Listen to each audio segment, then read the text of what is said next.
2028-29 থেকে অর্থবছর হবে এপ্রিল থেকে মার্চ। মন্ত্রিসভার বৈঠকের সিদ্ধান্ত, র্যাব বিলুপ্ত করে নতুন বাহিনী এসআরবি আইনের খসড়া চূড়ান্ত অনুমোদন।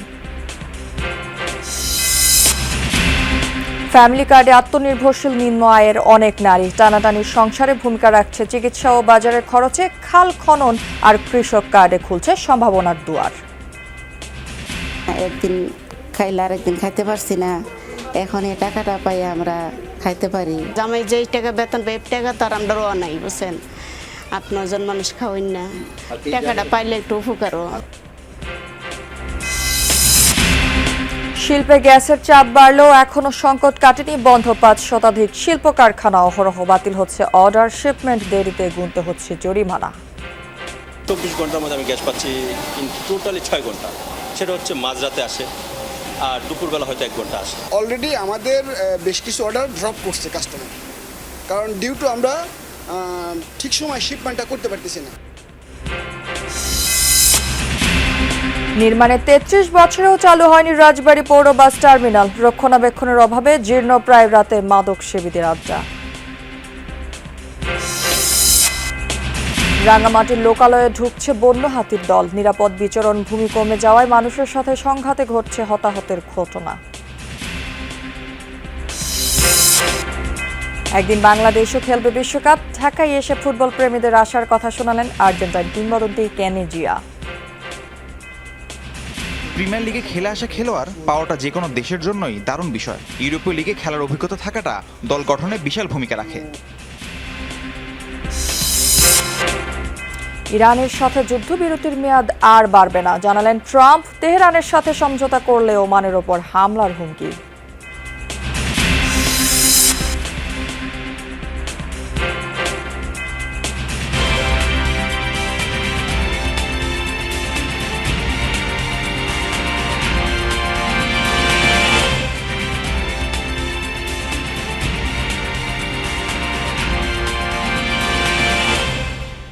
দর্শক আমন্ত্রণ যমুনা নিউজে, আপনাদের সাথে আছে আমি রাহেলা জ্যোতি। এতক্ষণ শিরোনাম দেখছিলেন, এবার থাকছে পুরো খবর। পাল্টে যাচ্ছে অর্থ বছরের হিসাব। জুলাই জুন নয়, 2028-29 অর্থ বছরে এর পরিবর্তে গণনা হবে এপ্রিল থেকে মার্চ। রাতে প্রধানমন্ত্রীর সভাপতিত্বে মন্ত্রিসভার বৈঠকে এই সিদ্ধান্ত নেওয়া হয়েছে। এছাড়া র্যাব বিলুপ্ত করে এসআরবি আইনের খসড়া অনুমোদন দিয়েছে মন্ত্রিসভা। বর্ষা এলেই শুরু হয় সড়কে খোঁড়াখুড়ি। সরকারের বিভিন্ন সেবা সংস্থার উন্নয়ন কাজের কারণে দেখা দেয় জনদুর্ভোগ। এতে ধীর গতির পাশাপাশি কমে গুণগত মান। কাজের মান রক্ষায় অর্থ বছরে পরিবর্তন আনার সিদ্ধান্ত নিয়েছে সরকার। সচিবালয়ে প্রধানমন্ত্রী তারেক রহমানের সভাপতিত্বে মন্ত্রিসভার বৈঠকে এই সিদ্ধান্ত নেওয়া হয়। পরে প্রেস বিজ্ঞপ্তিতে জানানো হয় 2027-28 অর্থ বছর হবে 9 মাসের, আর 2028-29 থেকে অর্থ বছরের সময়কাল হবে এপ্রিল থেকে মার্চ। বৈঠকে র্যাব বিলুপ্ত করে পুলিশের অধীনে স্পেশাল রেসপন্স ব্যাটালিয়ন এসআরবি আইন 2026-এর খসড়া অনুমোদন দেয় মন্ত্রিসভা। নাগরিকদের অভিযোগ এই ইউনিটের সংক্ষোভ নিষ্পত্তির জন্য একটি বহুপক্ষীয় প্রতিকার কমিটি গঠনের বিধান রাখা হয়েছে। এছাড়া নিত্যপণ্যের সরবরাহ নিশ্চিত ও দাম সহনীয় রাখতে নির্দিষ্ট সময়ের জন্য কাঁচা মরিচ ও টমেটো আমদানি শুল্ক অব্যাহতি দেওয়ার সিদ্ধান্ত হয় বৈঠকে। M A Aziz, Jamuna news, Dhaka. প্রায় 2,11,00,000 টাকা ব্যয় হয়েছে ফ্যামিলি কার্ডের পাইলট প্রকল্পে, কিন্তু মাসিক 2,500 টাকায় কতটা বদলেছে সুবিধাভোগী নারীদের জীবন? এমন উত্তর খুঁজতে গিয়ে দেখা মিলেছে ছোট ছোট আত্মনির্ভরশীল কিছু চরিত্রের। এছাড়া খাল খনন, কৃষক কার্ডের মতো সামাজিক কর্মসূচিতে সঞ্চার হয়েছে নতুন সম্ভাবনার। তবে এসব কর্মসূচি ঘিরে নানা অনিয়ম, স্বজনপ্রীতির অভিযোগও উঠেছে। মন্ত্রীরা জানান, অনিয়ম ঠেকাতে কয়েক স্তরের তদারকির সিদ্ধান্ত নিয়েছে সরকার। আরিফিন শাকিলের প্রতিবেদনে থাকছে বিস্তারিত। 2 যুগ ধরে করাইল বস্তিতে বসবাস শাহেদা বেগমের। দীর্ঘ সময় কেটেছে অন্যের বাসাবাড়িতে কাজ করে। জীবনের পরন্ত বেলায় বার্ধক্য তাকে কর্মহীন করেছে। দারিদ্র্যের সংসারে অনেকটাই বোঝা হয়ে গেছেন। সেই বোঝা লাঘবে শাহেদা বেগমের জীবনে স্বস্তি হয়ে এসেছে ফ্যামিলি কার্ড। 2500 টাকা আসে মাসে, তো 2500 টাকা আমি নিজে খাটাই। 13টা হাঁস আছে, 2টা মুরগি, পরে বড় হয় পরে বিক্রি করি। আমার উপকার হয়েছে, আমার অনেক উপকার হয়েছে। নির্ভরতার এমন গল্প এখন করাইল বস্তির আনাচে কানাচে। নয়নতারার মতো নারীদের টানাটানি সংসারে ফ্যামিলি কার্ড ভরসা হয়েছে চিকিৎসা ও বাজার খরচে। আগে একবেলা খাইলে আরেক বেলা খাইতে পারছি না, একদিন খাইলে আরেকদিন খাইতে পারছি না। এখন এই টাকাটা পাই আমরা খাইতে পারি। জামাই যেই টাকা বেতন পাই টাকা তো আর আমরা নাই বুঝছেন, 8-9 জন মানুষ খাওয়াই না, টাকাটা পাইলে একটু উপকারও। তবে সরকারের এই সামাজিক কর্মসূচি ঘিরে অনিয়মের অভিযোগও আছে। বাড়ির মালিক তুলনামূলক সচ্ছল এমন পরিবারও পেয়েছে সরকারি সহযোগিতা। মা মেয়ে 2 জন পেয়েছে, আমরা 3 জন ফ্যামিলিতে 3 জন ছিলাম, 1 জন পাইনি। এখন আমাদের কেমন করে দিয়েছে এটা তো আর আমি জানি না। আমরা বড় লোকও না, একবারে গরিবও না, মধ্যবিত্ত আর কি। অনেক মানুষের ডাটা নেওয়ার ক্ষেত্রে হয়তো কোথাও ত্রুটি বিচ্যুতি হচ্ছে এবং সেই ত্রুটি বিচ্যুতিগুলো কিভাবে সংশোধন করা যায় সেটি নিয়ে কাজ চলমান রয়েছে। আমাদের যে প্রক্সি মিনস টেস্ট যার উপর ভিত্তি করে নারীদেরকে সিলেক্ট করা হচ্ছে সেই ক্রাইটেরিয়াকে আপডেট করা হচ্ছে। সরকারের একটা অ্যাম্বিশিয়াস গোল রয়েছে যে যত দ্রুত সম্ভব আমরা কিভাবে বাংলাদেশের প্রতিটি জেলা উপজেলা পার হয়ে আপনার ইউনিয়ন পর্যায়ে বিপুল সংখ্যক মানুষের কাছে পৌঁছে যেতে পারি। ফ্যামিলি কার্ডের মাধ্যমে ওনারা যখন অর্থনৈতিকভাবে ক্ষমতায়িত হবে, স্বাভাবিকভাবে সেটি সমৃদ্ধ বাংলাদেশের যে পথযাত্রা আমাদের রয়েছে সেটা আরও বেশি বেগবান হবে। জিয়াউর রহমানের কৃষি বিপ্লবের অন্যতম অনুঘটক ছিল খাল খনন। সেই মডেল অনুসরণে 6 মাসে 1200 কিলোমিটার খাল খনন করে বিএনপি সরকার। বহু জায়গায় পানির স্বাভাবিক প্রবাহ নিশ্চিত হয়েছে। তবে কাজের মান নিয়ে অভিযোগ উঠেছে বগুড়া, পাবনা, নাটোর সহ কয়েকটি জেলায়। যে দীর্ঘদিনের ট্রেন্ড, এটাকে দূর করাই হলো আমাদের কাজ এবং সেটাকে আমরা খুব সুন্দরভাবে মোকাবেলা করার চেষ্টা করছি। এই জন্য আমরা সজাগ সতর্ক রয়েছি। কমপক্ষে 20,000 কিলোমিটার সমাপ্ত করতে পারলে বাংলাদেশে যে চ্যালেঞ্জগুলো, গ্রামীণ অর্থনীতিকে চাঙ্গা করা এবং গ্রামের মানুষের পাশে থাকা একটা সবুজ বিপ্লব স্বনির্ভর আন্দোলন গড়ে তুলতে আমরা সক্ষম হব। নির্বাচনী প্রতিশ্রুতি বাস্তবায়নের অংশ হিসেবে ভূমিহীন, প্রান্তিক ও ক্ষুদ্র কৃষকদের জন্য কৃষক কার্ডের কর্মসূচিও চালু করেছে সরকার। এতে 10 সুবিধা ছাড়াও 2,500 টাকাও পাচ্ছেন দরিদ্র কৃষকরা। তেজগাঁয়ের প্রধানমন্ত্রী দপ্তর নয় বরং সচিবালয়ের এই ভবন থেকেই সরকার পরিচালনা করছেন প্রধানমন্ত্রী তারেক রহমান, যার লক্ষ্য সম্মিলিতভাবে সরকারের সকল কার্যক্রমে তদারকি করা, যার সুফলও মিলছে হাতে নাতে। ফ্যামিলি কার্ড, কৃষক কার্ডের মতো সামাজিক সকল কর্মসূচিতে সরকার প্রধানের আন্তরিকতা স্পষ্ট হয়েছে গত 6 মাসে। এসব সামাজিক কর্মসূচি আগামী কয়েকদিনের মধ্যে সারা বাংলাদেশে পুরোদমে চালু হবে। তবে বিশ্লেষকরা বলছেন সরকারের জন্য সবচেয়ে বড় চ্যালেঞ্জ হয়ে দাঁড়াবে অনিয়ম, দুর্নীতি, স্বজনপ্রীতি বা দলীয়করণের মতো ঘটনা এড়িয়ে প্রকৃত সুবিধাভোগীদের কাছে সরকারের এই সহযোগিতা পৌঁছানো। আরিফিন শাকিল, যমুনা নিউজ, ঢাকা। শিল্পে গ্যাসের চাপ কিছুটা বেড়েছে, উৎপাদনে ফিরেছে অনেক কারখানা, তবে তা এখনও যথেষ্ট নয়। এরই মধ্যে অনেক অর্ডার বাতিল হবার খবর মিলছে। জ্বালানি পরিস্থিতির খোঁজ নিচ্ছেন বিদেশি ক্রেতারাও। ব্যবসায়ীরা বলছেন শিল্পে গ্যাসের ব্যাকআপ প্ল্যান চূড়ান্ত করা জরুরি। আগামীতে বিকল্প জ্বালানির বয়লার বা জেনারেটর কিনতে হলে দরকার হবে প্রণোদনাও। আরও জানাচ্ছেন তৌহিদ হোসেন। গ্যাস আর বিদ্যুৎ নিয়ে ভীষণ বিপদে শিল্প কারখানা। নিরবচ্ছিন্ন সরবরাহ কখনই মিলে না। তবে বড় সংকটের শুরু গেল মাসে আগুনে একটি ভাসমান এলএনজি টার্মিনাল ক্ষতিগ্রস্ত হবার পর থেকে। সেই জেরে গেল সপ্তাহে উৎপাদন পুরোপুরি বন্ধ করে দিতে হয় অনেক কারখানাকে। বলা হচ্ছে শনিবার ভোর থেকে গ্যাস সরবরাহ কিছুটা বেড়েছে। সরেজমিনে শিল্পাঞ্চলে গিয়েও একই চিত্রের দেখা মেলে, তবে ভোগান্তি কমেনি।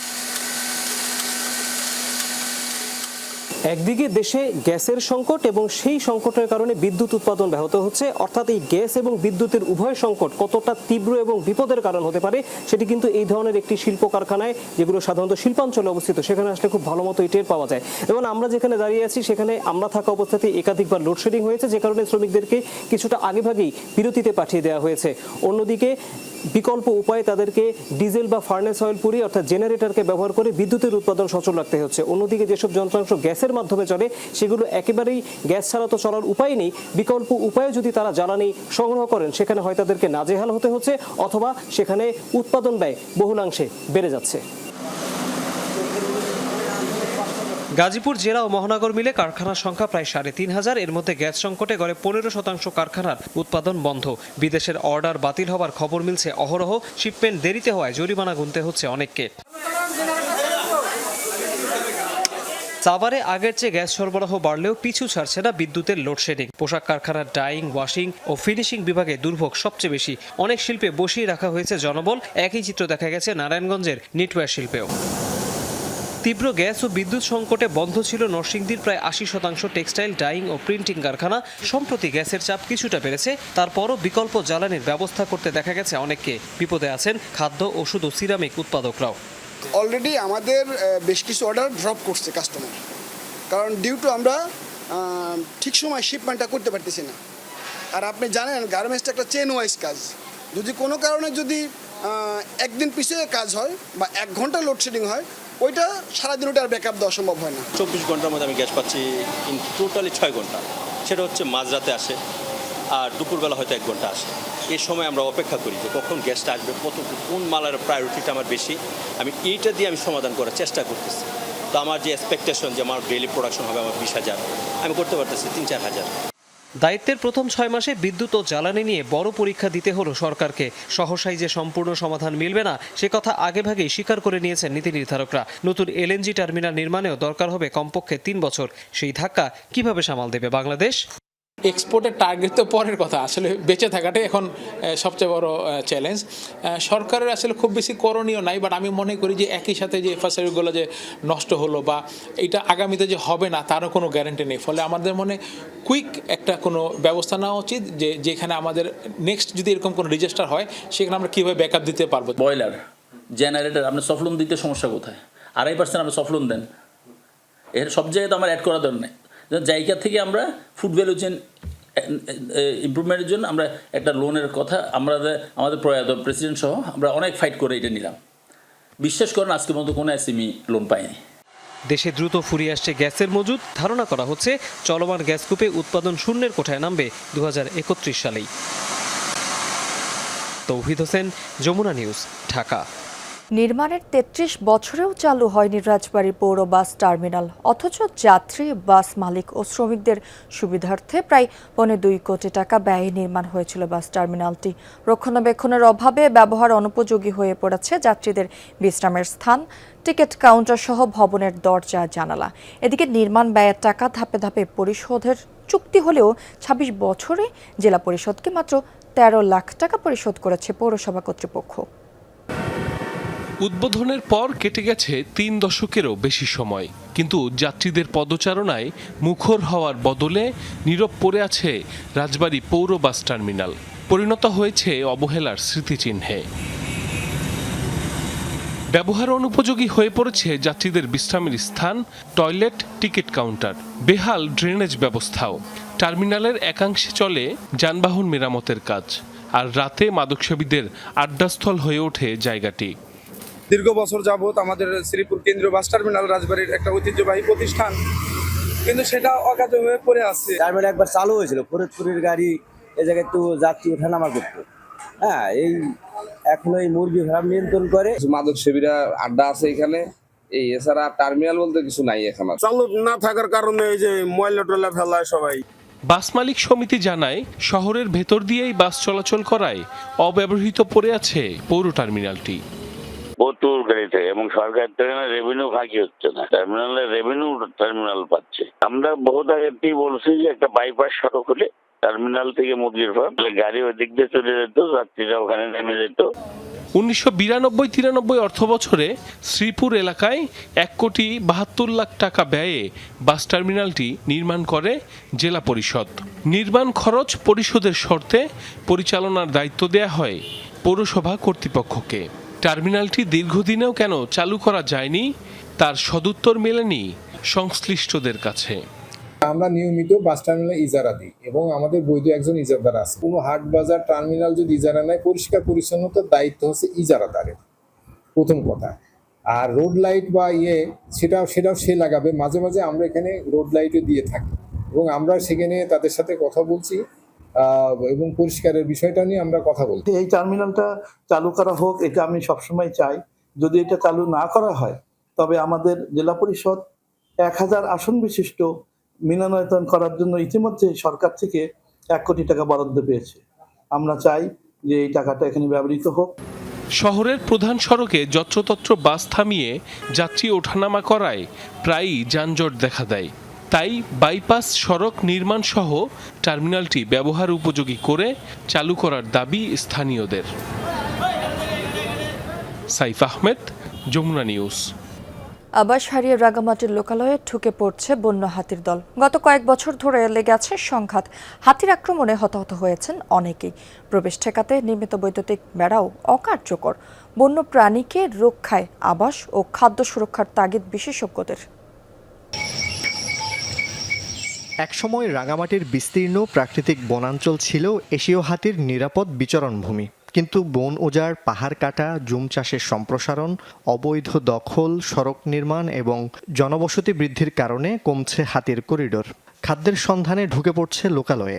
স্বাভাবিক প্রক্রিয়ায় যে বনায়নগুলো হচ্ছে সেখানে যদি কলা গাছ সহ হাতির যে সকল খাবারগুলো আছে সেই সকল খাবারগুলো যদি প্রাকৃতিকভাবে উৎপন্ন করা যায় তাহলে হাতি আর লোকালয়ে আসবে না।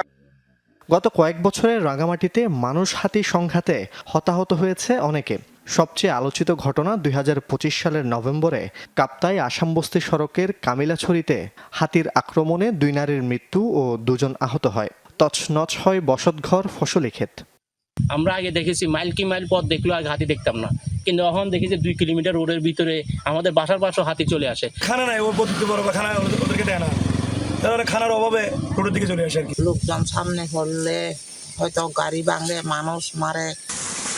হাতিও সংকটাপন্ন। বন বিভাগের তথ্য মতে বাংলাদেশে এখন এশীয় হাতির সংখ্যা প্রায় ২৫০ শতাধিক, বেশিরভাগই পার্বত্য অঞ্চলে। রাঙামাটিতে দিন দিন কমছে এই সংখ্যা। বন্য হাতির লোকালয়ে প্রবেশ ঠেকাতে কাপ্তাই আসামবস্তি সড়কের দুপাশে ১.৫ কোটি টাকায় নির্মিত ৮ কিলোমিটার দীর্ঘ সৌরচালিত বৈদ্যুতিক বেড়াও রক্ষণাবেক্ষণের অভাবে নষ্ট। তাদের আবাসস্থল নিরাপদ করা, তাদের খাদ্যের যোগান নিশ্চিত করা এবং তাদেরকে একেবারেই কোনো রকম ডিস্টার্বহীন একটা পরিবেশ দেওয়া। যদি এটা করতে পারি তাহলে আমার মনে হয় কনফ্লিক্টটা অনেকটা কমবে। হাতি এখানে আছে, ঘর ভেঙে দেয়, তারপরে বাগান টাগান নষ্ট করে, তারপরে ওই মানুষ মারে। জঙ্গলাতে বাড়ি দুগিয়ে ঘর ভাঙি দেয়, মানুষ ক্ষতি করে আরই।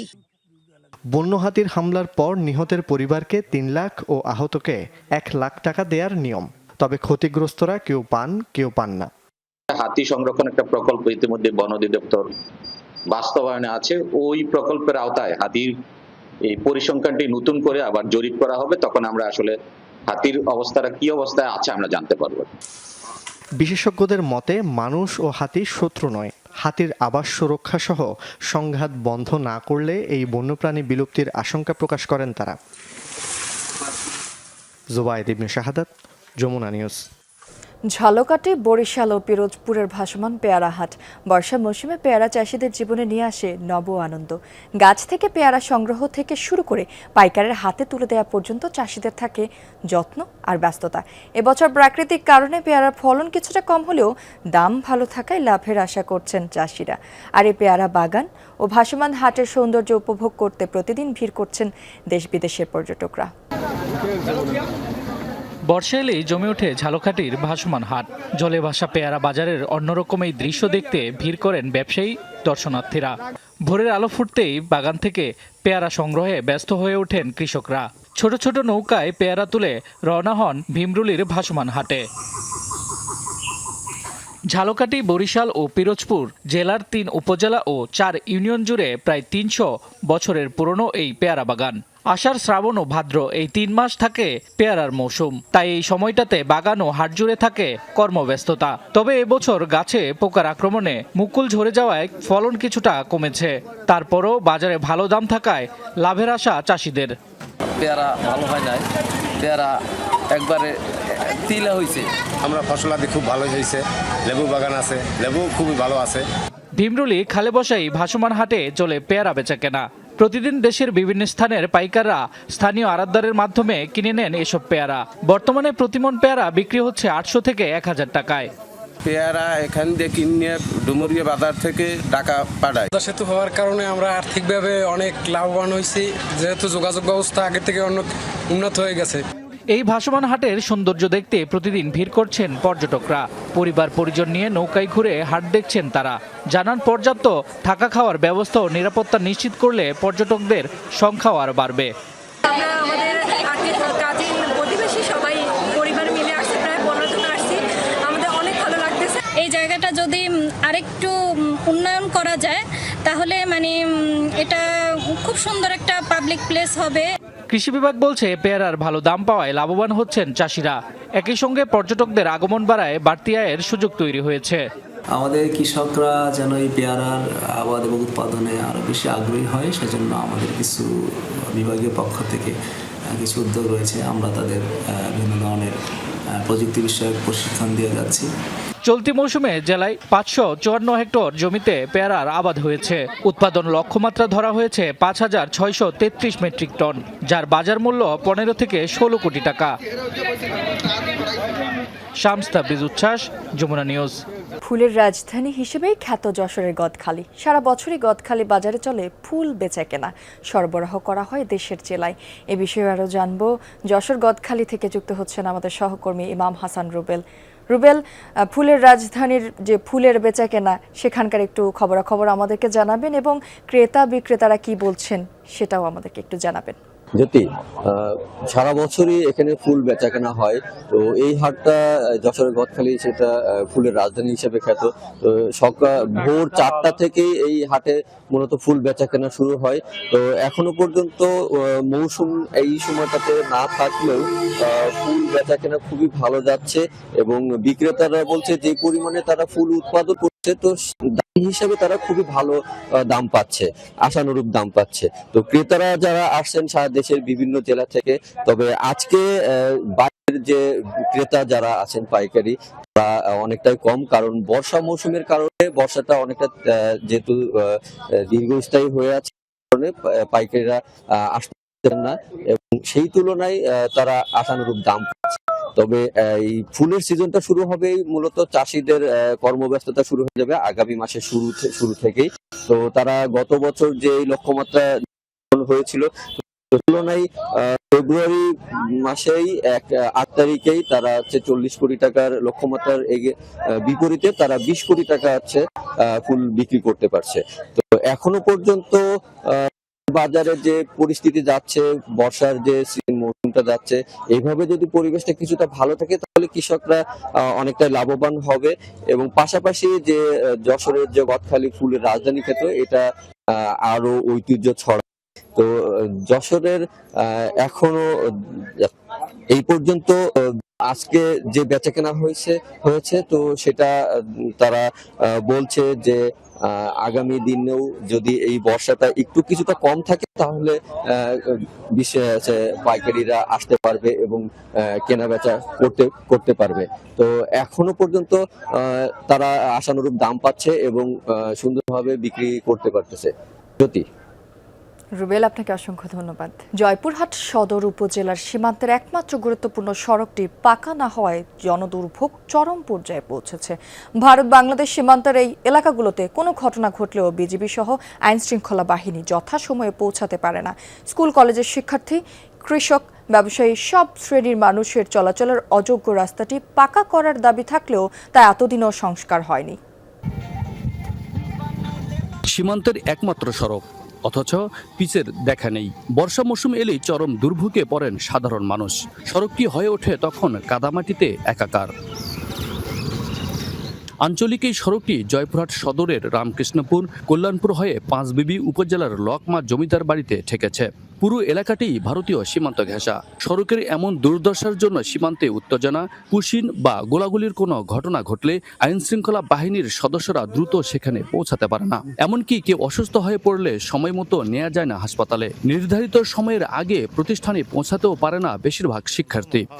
বর্ষার সময় বিশেষ করে যখন আমরা স্কুলে যাই, সে সময় স্টুডেন্টরা যাইতে আমাদের যে কাদা পানি, স্কুলে পৌঁছানোর আগেই আমাদের ড্রেস একদম কাদায় মেখে যায়। এই রাস্তাঘাটের জন্য আমাদের একটা ইজি পাওয়ার মোটরসাইকেল কিছু যেতে পারে না। আমরা ঘাড়ে করে নিয়ে, বোঝা করে নিয়ে ওই পারে যায়, মনে করেন যে আমরা হলো বাজারে যাই। আমরা দীর্ঘদিন ধরে মেম্বার চেয়ারম্যানকে ভোট দিয়ে কিন্তু আমাদের রাস্তাগুলো করে না করার কারণে বর্ষার টাইমে আমরা যে মানুষ যে চলাফেরা করি এত কষ্ট।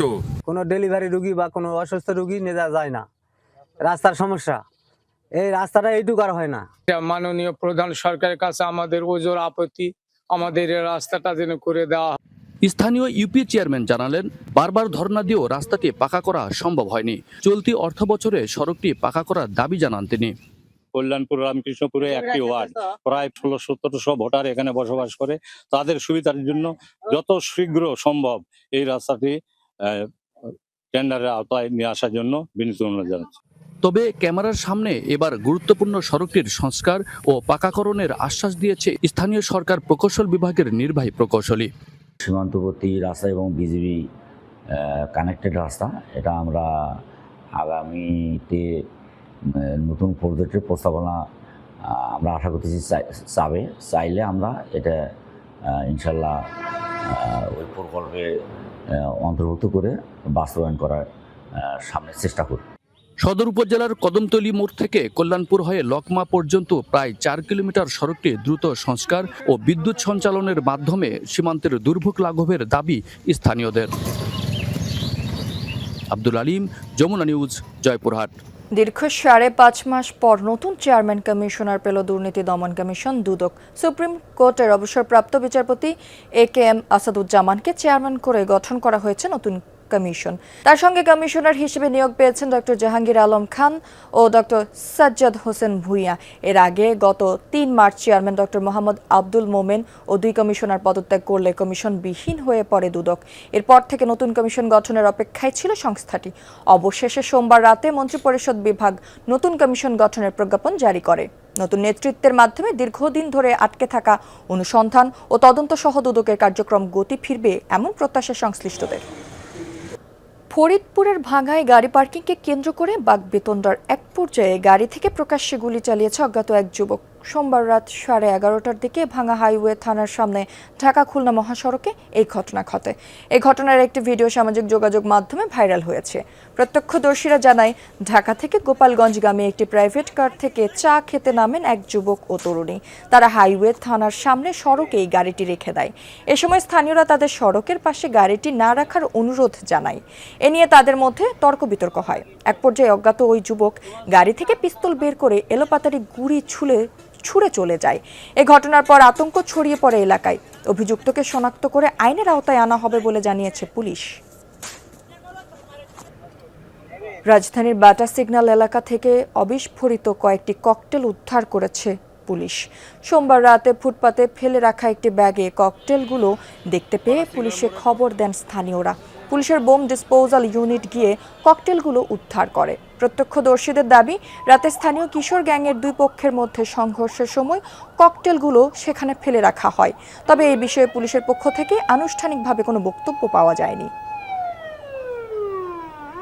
আন্তর্জাতিক সংবাদ। আগ্নেয়াস্ত্রের দোকান থেকে রুটি কেকের বেকারি। অবিশ্বাস্য হলেও এটাই ব্যাংককের ঐতিহাসিক গান ডিস্ট্রিক্টের নতুন চিত্র। মাত্র কয়েক বছরে আগ্নেয়াস্ত্রের শতাধিক দোকান পরিণত হয়েছে খাবারের দোকানে।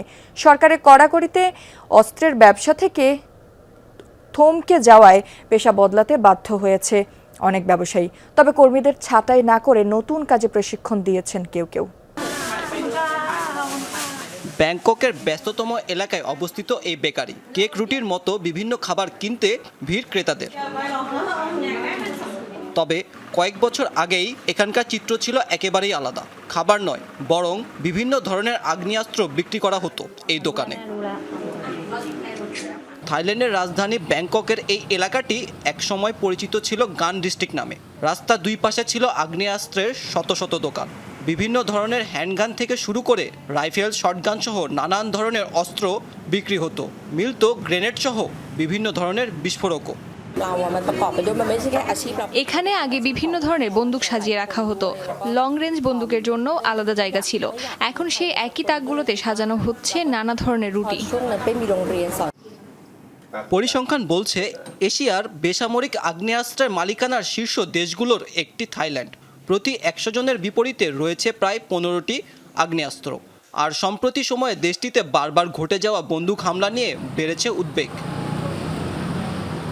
2023 সালে ব্যাংককের একটি শপিং মলে বন্দুক হামলার পরপরই অস্ত্র নিয়ে আরও কঠোর হয় থাইল্যান্ড। বন্ধ হয়ে যায় নতুন অস্ত্র আমদানির সুযোগ। ধীরে ধীরে ধাক্কা খায় আগ্নেয়াস্ত্রের ব্যবসায়ও। ফলে প্রজন্মের পর প্রজন্ম ধরে অস্ত্রের ব্যবসা করা দোকানগুলো এখন বদলে যাচ্ছে। বন্দুকের বদলে কোথাও বিক্রি হচ্ছে কেক, রুটি। অস্ত্রের তাকেই জায়গা করে নিয়েছে খাবার। ব্যবসা বদলেও কর্মীদের পাশে থাকছেন দোকান মালিক। আগের কর্মীদেরই দিয়েছেন রুটি তৈরির প্রশিক্ষণ। ফলে নতুন ব্যবসায় নিজেদের আয় নিশ্চিত করার পাশাপাশি কর্মীদের জন্যও রেখেছেন কর্মসংস্থান। সত্যি বলতে বন্দুক বিক্রির চেয়ে রুটি বিক্রি করা বেশি পরিশ্রমের, তবে কর্মী ও পরিবারকে দেখাশোনা করতে পারছি, এটাই সবচেয়ে গুরুত্বপূর্ণ। এখনও অনেক দোকানদারই রয়েছেন তাদের পুরনো ব্যবসায়, আর দিন দিন আরও বেশি কঠোর হচ্ছে আগ্নেয়াস্ত্র বিক্রির বিধিনিষেধ। ব্যবসায়ীদের দাবি, সমস্যার জায়গায় ব্যবস্থা না নিয়ে শুধু বৈধ অস্ত্রের ব্যবসায় কড়াকড়ি করা হচ্ছে। এতে কৃত্রিম চাহিদা তৈরি হচ্ছে অবৈধ অস্ত্রের ওপর। মাহমুদ সাকিব, যমুনা নিউজ। ইরানের সাথে সমঝোতা স্মারকের মেয়াদ শেষ হয়ে গেলেও তা বাড়াতে রাজি নন মার্কিন প্রেসিডেন্ট ডোনাল্ড ট্রাম্প। ওভাল অফিসে সাংবাদিকদের একথা জানান তিনি। বলেন, তেহরানের উচিত আত্মসমর্পণ করে সাদা পতাকা উত্তোলন করা। হরমুজ প্রণালী পুরোপুরি ওয়াশিংটনের নিয়ন্ত্রণে রয়েছে বলেও দাবি করেন। আবার শর্ত ভেঙে ইরানের যুক্তরাষ্ট্রের হামলার মধ্য দিয়েই সমঝোতা স্মারক অর্থহীন হয়ে গেছে এমন মন্তব্য করেছে তেহরান। যুক্তরাষ্ট্রের নৌ অবরোধকে পাশ কাটিয়ে হরমুজ প্রণালীতে বিকল্প রুটের বিষয়ে ওমানের সাথে সমঝোতার কথা জানিয়েছে তারা। এই খবরে আবারও চটে গেছেন ট্রাম্প। হরমুজ প্রণালী খুলে দেওয়ার পথে হস্তক্ষেপ বা বাধা তৈরি করলে বোমা ফেলা হবে ওমানে। ফক্স নিউজকে দেওয়া সাক্ষাৎকারে এমন হুঁশিয়ারি দিয়েছেন মার্কিন প্রেসিডেন্ট। বলেন, ওমানকে ঠেকানো খুবই সহজ বিষয় তাদের জন্য।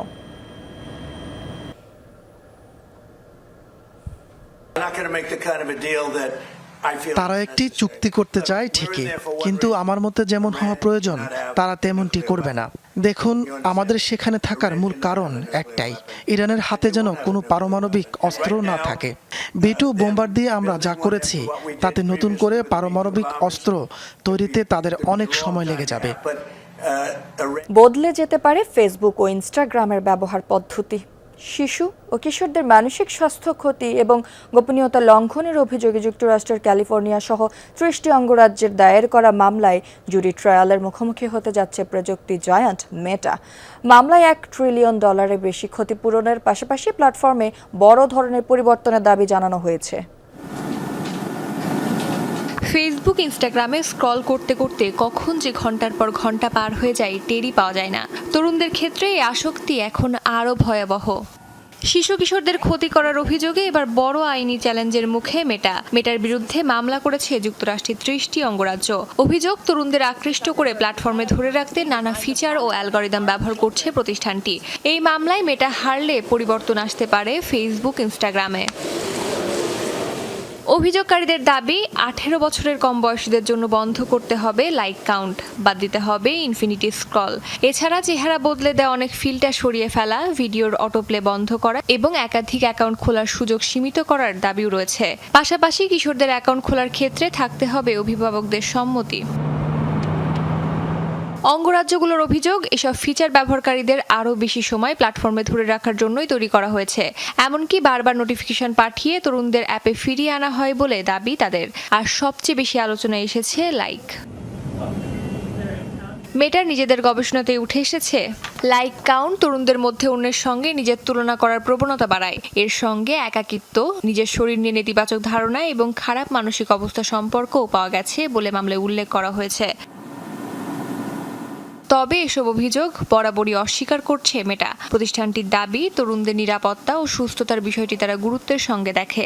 এরই মধ্যে নিউ মেক্সিকোর একটি মামলায় মেটাকে প্রায় $942 মিলিয়ন জরিমানা করা হয়েছে। কিশোরদের জন্য লাইক কাউন্ট বন্ধ সহ বেশ কিছু পরিবর্তনের নির্দেশও দিয়েছে আদালত। এবার 30 অঙ্গরাজ্যের এই মামলায় হেরে গেলে মেটাকে আরও বড় ধরনের পরিবর্তন আনতে হতে পারে, কারণ এসব অঙ্গরাজ্যে বাস করে যুক্তরাষ্ট্রের প্রায় 2/3 মানুষ। ফলে রায় মেটার বিরুদ্ধে গেলে শুধু বড় অঙ্কের জরিমানায় নয়, যুক্তরাষ্ট্র জুড়ে ফেসবুক ও ইনস্টাগ্রামে তরুণদের অভিজ্ঞতাই বদলে যেতে পারে। অস্মিতা বিশ্বাস, যমুনা নিউজ। দর্শক, এই ছিল যমুনা নিউজে। এতক্ষণ যারা সাথে ছিলেন সবাইকে ধন্যবাদ।